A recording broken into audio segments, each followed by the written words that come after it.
Une chose est sûre, Macron aurait fait un très bon marketeur et un très bon commercial au regard des techniques de persuasion qu'il a utilisées dans son discours autour du coronavirus.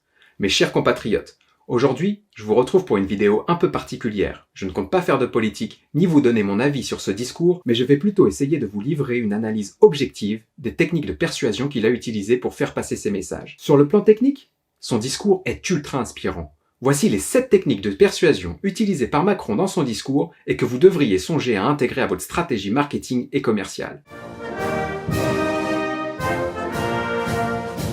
Première technique de persuasion, le principe de sympathie. En actionnant ce principe, l'idée de Macron est de vous convaincre que nous sommes dans la même équipe. Des études psychologiques ont montré que nous accordions plus facilement notre confiance à des personnes de notre équipe plutôt qu'à un adversaire. Pour se rendre compte de ça, il suffit de regarder un peu le foot. Regardez un match Real-Barça. Quasiment la totalité des joueurs sur le terrain sont des Espagnols. Pourtant, ils passent les 90 minutes à se traiter de tous les noms et à se mettre de gros taquets. En revanche, quand ils se retrouvent pour jouer sous le maillot de l'équipe nationale, donc l'équipe d'Espagne, ils sont les meilleurs amis du monde. Dès le début de son discours, Macron a recours à ce principe de sympathie en ayant une pensée pour nos victimes. J'ai bien entendu ce soir, avant toute chose, une pensée émue et chaleureuse pour les familles et les proches de nos victimes. Notre responsabilité en tant qu'équipe est alors engagée. Et je vous demande de faire bloc autour d'elles.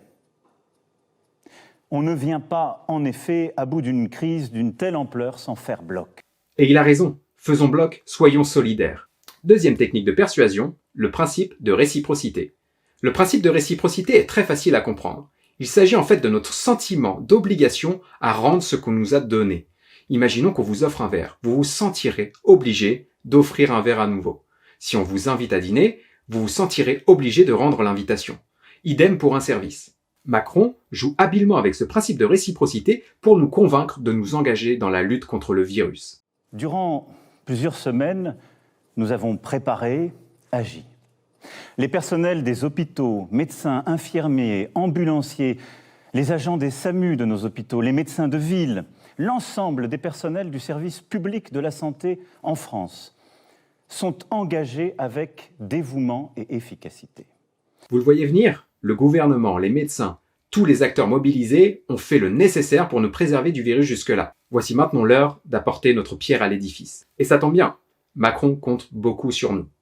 Mais là aussi, c'est à votre responsabilité que j'en appelle. Et j'invite tous les Français à limiter leurs déplacements au strict nécessaire. Nous devons limiter nos déplacements, nous devons rester confinés. La contrainte est forte, mais nous ne pouvons pas refuser après les efforts qui ont été menés jusqu'à présent.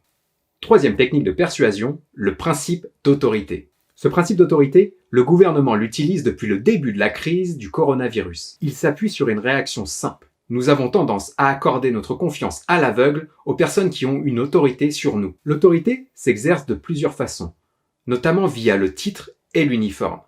Une étude menée aux États-Unis illustre très bien cela. Sur un échantillon de 22 infirmières, une personne se faisant passer pour un docteur demanda à ces infirmières d'injecter une dose trop importante d'un médicament interdit dans l'hôpital à un patient. Et le résultat est bluffant. 90% de ces infirmières se sont rendues à la pharmacie pour récupérer la dose demandée et s'apprêtaient à injecter le produit sur le patient, uniquement parce que l'ordre venait d'un prétendu docteur. Nous avons confiance dans la médecine et dans la science. Et un principe nous guide pour définir nos actions. Il nous guide depuis le début pour anticiper cette crise, puis pour la gérer depuis plusieurs semaines. Et il doit continuer de le faire. C'est la confiance dans la science. Macron appuie toutes ses décisions au travers des médecins et des scientifiques qui l'entourent. C'est d'écouter celles et ceux qui savent. C'est pas faux. Les médecins sont aussi une bonne garantie de justifier la décision de maintenir les élections municipales. Dans ce contexte, j'ai interrogé les scientifiques sur nos élections municipales, dont le premier tour se tiendra dans quelques jours. Ils considèrent que rien ne s'oppose à ce que les Français, même les plus vulnérables, se rendent aux urnes. Bien joué Manu. Quatrième technique de persuasion, le principe de rareté. Le principe de rareté est très connu des marketeurs et des commerciaux. Plus un produit est rare ou que sa disponibilité est courte, plus le produit sera facile à vendre. Le principe de rareté joue sur notre aversion à la perte. Nous ne pouvons pas rater une telle occasion. Dans notre contexte, l'utilisation du principe de rareté par Macron est un peu différente. Il souhaite nous mettre en garde contre le faible volume de places disponibles dans les hôpitaux. Ce qui risque de se passer, c'est que la maladie touchera d'abord les personnes les plus vulnérables. Beaucoup d'entre eux auront besoin de soins adaptés à l'hôpital, souvent d'assistance respiratoire. Avec le principe de rareté, Macron appuie ses propos et ses décisions visant à contenir la diffusion du virus sur notre territoire et d'éviter ainsi une pénurie de lits dans nos hôpitaux. Dans ce contexte, l'urgence est de protéger nos compatriotes les plus vulnérables. Là, le sentiment d'urgence est une caractéristique énorme du principe de rareté. Et l'urgence est de freiner l'épidémie afin de protéger nos hôpitaux. 5e technique de persuasion, le principe de cohérence. Le principe de cohérence, c'est le principe qui fait que lorsque nous prenons une décision, nous allons ensuite agir en cohérence avec cette prise de décision. C'est d'ailleurs pour cela que quand nous prenons un engagement en public, comme arrêter de fumer, se mettre au sport, faire un régime, nous avons plus de chances de nous mettre à l'action. Nous sommes engagés. Dans son discours, Macron veut appuyer toutes ces décisions prises pour les raisons de la santé avec un comportement cohérent au niveau économique. La santé n'a pas de prix. Le gouvernement mobilisera tous les moyens financiers nécessaires pour porter assistance, pour prendre en charge les malades, pour sauver des vies. Puisque la santé est une priorité, le gouvernement doit agir en conséquence, quoi qu'il en coûte. Quoi qu'il en coûte.